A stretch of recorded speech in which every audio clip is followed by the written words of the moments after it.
உட்பட நாட்டிற்காக தமது உயிர்களை அர்ப்பணித்த சகலரையும் நினைவுறுவதற்காக 2 நிமிடங்கள் எங்களது சிறகுகளை தாழ்த்தி எமது மௌன ஆச்சரியை செலுத்துவோமாக.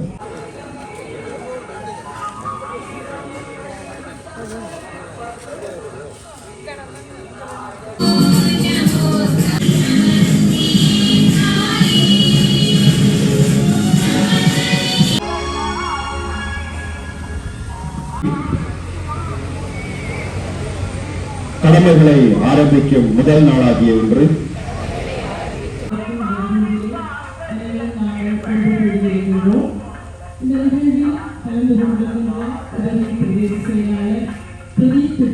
பணிப்பாளர், நிர்வாக உத்தியோகர் உள்ளிட்ட அனைத்து உத்தியோகர்களையும் நான் வரவேற்று என்னுடைய காரியத்தை தெரிவித்துக் கொள்கின்றேன்.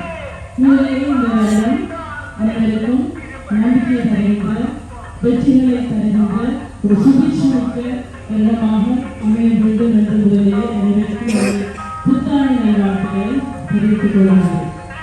அரசு உத்தியோகம் என்ற வகையிலே கடந்த வருடத்தை நாங்கள் சற்று உற்று நோக்கினார். நாட்டிலே நான் இருக்கின்றேன். அரசியல் ரீதியாக, பொருளாதார ரீதியாக, சமூக ரீதியாக பல மாற்றங்களை ஏற்படுத்தி ஒரு திருப்புமுனையாக அமைந்த ஒரு ஆண்டாக 2025 பதிவாகியிருக்கிறது.